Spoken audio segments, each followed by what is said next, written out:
నల్లపరెడ్డి విజయం నల్లేరు మీద నడకే.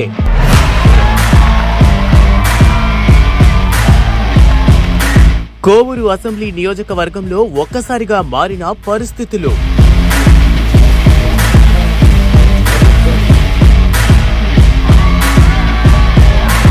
సీన్ మారింది. వార్ వన్ సైడ్ అవుతోంది.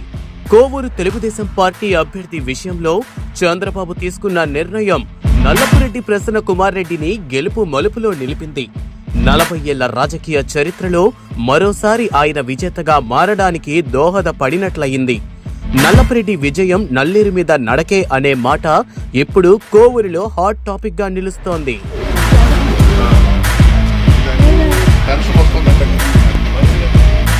నల్లపరెడ్డి ప్రసన్న కుమార్ రెడ్డి 40 ఏళ్ల రాజకీయ జీవితానికి నిలువెత్తు నిదర్శనం. పార్టీలకు అతీతంగా ఆయన చేసిన ప్రజాపయోగ కార్యక్రమాలు, పనులు నిరూపమానం. నల్లపరెడ్డి శ్రీనివాసులరెడ్డి కుమారుడిగా ఎంతో గుర్తింపు ఉన్నప్పటికీ వ్యక్తిగతంగానూ అంతకంటే మంచి పేరు సంపాదించుకున్నారు ప్రసన్న. తన తండ్రి పేరుతో ఓ ట్రస్టు ఏర్పాటు చేసి అధికారంలో ఉన్నా లేకున్నా ప్రజలకు ఆర్థిక భరోసా కల్పిస్తుండటం ఆయనకే చెల్లింది.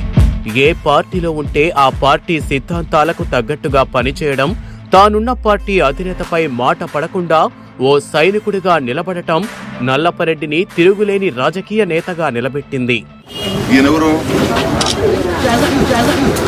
జగన్మోహన్ రెడ్డి గారు మీ ఇంటికి పంపిస్తున్నారు ఉదయాన్నే 6 గంటలకి. మంచిదే కదా. ఎల్లుండి వస్తాను, ప్రోగ్రాం ఉంది రాజపాడంలో, ఎల్లుండి చేర్పిస్తాను. అట్లాగే ఎంతవరకు చదివి మానేసావు తండ్రి? సార్ నమస్తే సార్. ఎక్కడ సార్? 8th దాకా మానేసావు. ఈరోజు వస్తావు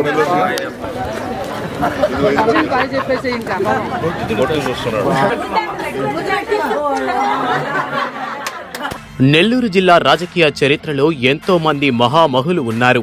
వారిలో ప్రధానంగా చెప్పుకోవాల్సిన నాయకుల్లో నల్లపరెడ్డి శ్రీనివాసులరెడ్డి కూడా ఒకరు. 1955లో కాంగ్రెస్ పార్టీ నుంచి విద్యార్థి నేతగా ఎదిగిన ఆయన పంచాయతీ సమితి అధ్యక్షుడిగాను, ఆ తర్వాత కాలంలో అసెంబ్లీ అభ్యర్థిగా బరిలో నిలిచి గెలుపు సాధించారు.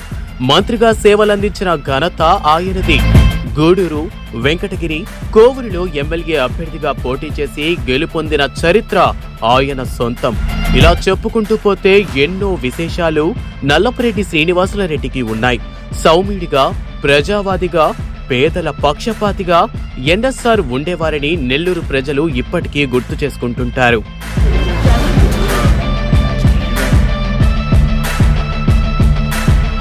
తన తండ్రి నల్లపరెడ్డి శ్రీనివాసులరెడ్డి బాటలోనే ఇప్పుడు నల్లపరెడ్డి ప్రసన్న కుమార్ రెడ్డి కూడా పయనిస్తున్నారు.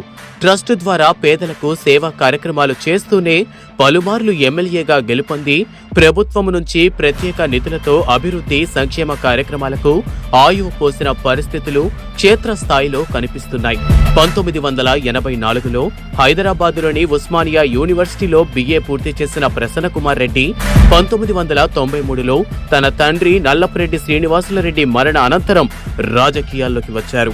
1994లో జరిగిన ఎన్నికల్లో కోవూరు పశ్చిమ నియోజకవర్గం నుండి టీడీపీ తరపున పోటీ చేసి గెలిచి తొలిసారి ఎమ్మెల్యేగా అసెంబ్లీలో అడుగు పెట్టగా ఎన్టీఆర్ మంత్రివర్గంలో చక్కెర కర్మాగారాల శాఖ మంత్రిగా పనిచేశారు.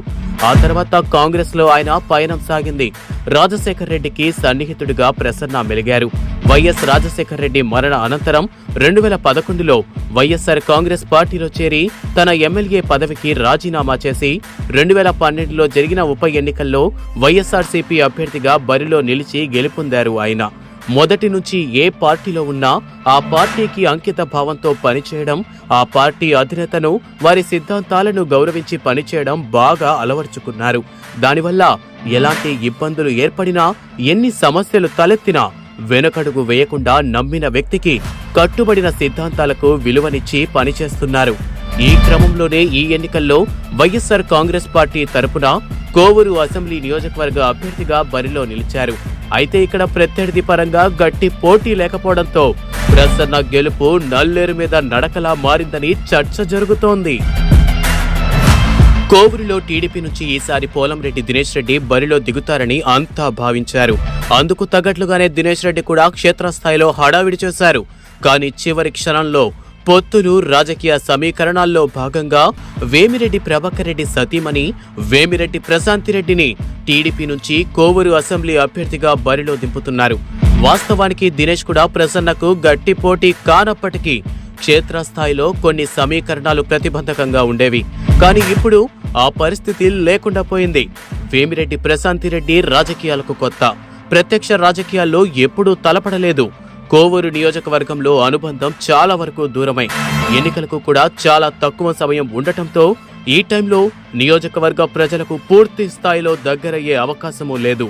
దీనికి తోడు ఈ 5 ఏళ్ల కాలంలో కరోనాతో సహా అనేక ప్రతికూల పరిస్థితుల్లో ప్రసన్న కుమార్ రెడ్డి ప్రజల పక్షాన నిలిచి వారికి అండగా ఉండి కాపాడుకున్నారు. పల్లె పల్లెన అనేక అభివృద్ధి కార్యక్రమాలకు శ్రీకారం చుట్టి ఉన్నారు. అన్ని గ్రామ పంచాయతీల్లోనూ ఆయనకు పూర్తి స్థాయి పట్టుంది. క్షేత్రస్థాయి నుంచి బలమైన కార్యకర్తలతో సైన్యాన్ని ఏర్పాటు చేసుకుని ఉన్నారు. 2 వర్గాల నుంచి అనేక సమీకరణాలను పరిశీలించినప్పుడు ప్రసన్న కుమార్ రెడ్డికే ఎన్నో అనుకూలతలు కనిపిస్తున్నాయి. వీటన్నిటినీ దృష్టిలో ఉంచుకొని విజయ అవకాశాలను పరిశీలించినప్పుడు ఈ ఎన్నికల్లో నల్లపరెడ్డి ప్రసన్న కుమార్ రెడ్డి గెలుపు నల్లేరు మీద నడకేనన్నది 100% ఘంటాపదంగా చెప్పవచ్చు.